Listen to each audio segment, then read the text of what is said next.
Right, I'm going to give a little bit of a shake about all the vacuum cleaners. So, I haven't done an actual vacuum cleaner video for a while now, so all of you lot that like vacuum cleaners are probably going to like this.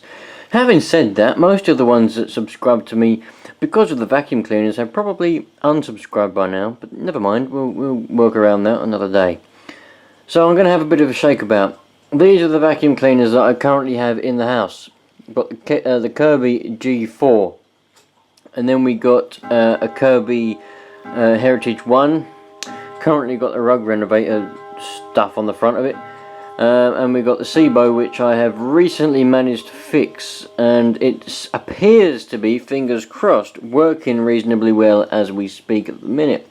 Then we got the DC40, which I've been using as my spare vacuum because I don't like using it as the normal one. I just don't like it really. It's a good vacuum. It's too light for me. I don't like light vacuums. I like heavy ones.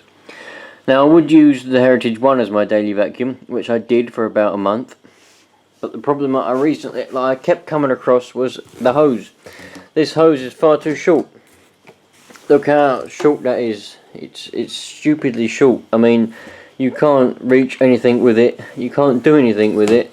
It's no good. So then I started using the G4 because the G4 has this hose that will go from there all the way along there, curl around, and then go over there. Much longer than this one, which is like that. For some reason, I don't know why they were so short and why this ones are so long, but so that's why I started using that. This one I used for about a month, and it's now got a full bag. So I've decided now the SIBO is working, I'm going to use that as my daily vacuum cleaner. The Heritage one's going in the loft. Putting this back on it, it's going in the loft. The Dyson's going in the loft. My Tradition is going in the loft, and so is probably, what one shall I keep down? I don't know. We'll have a think. Now, for those of you that may be interested, I know some of you have fetishes about bags. There's all the dust that was inside there. There is no dust in the bottom in the actual cloth bag. It probably is a little bit now, it's probably fallen out, but there is none in now.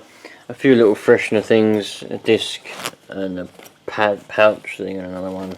Stuff that back in there.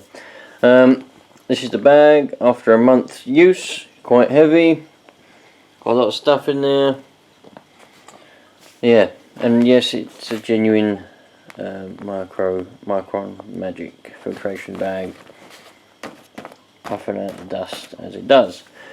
So yep, for those of you that are interested in that, that's the bag. Lovely job. Now to put it in the loft.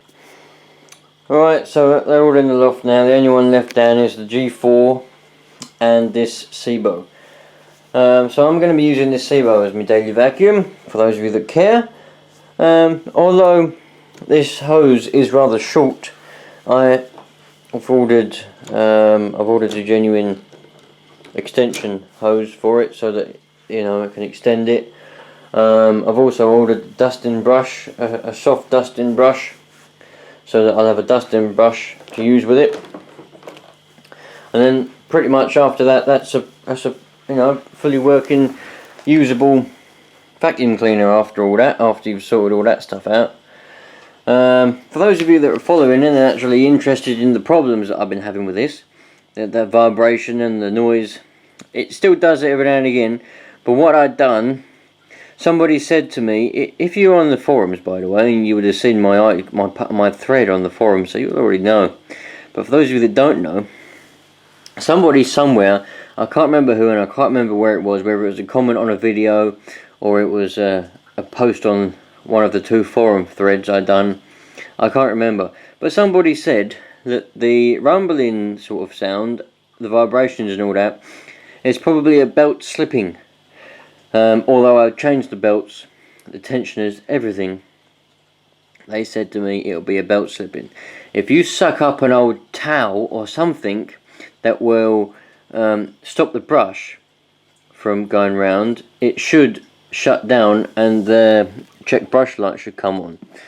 But they reckoned that that won't happen and there'll be loads of noise because the belt will be slipping and it won't shut off, it'll just melt the belt. But that's not what happened. I sucked up an old sock that just got wrapped around the brush and it kept going. So then I decided to suck up a towel, and it done that, and nothing happened. It behaved as it should behave. The check brush light come on, and it turned off. Took the towel out and turned it back on, and it was fine.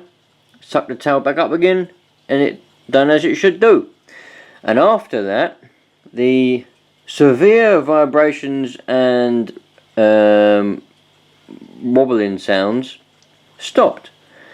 Every now and again now it does come back, but in general it stopped. It seems to have fixed itself. So what I did is I had it switched on non-stop for 3 hours last weekend. While I was cleaning the house, I had it switched on for 3 hours. I didn't turn it off while I was changing the tools. I didn't turn it off while I wasn't using it. It was on solidly for 3 hours. Probably more than 3 hours.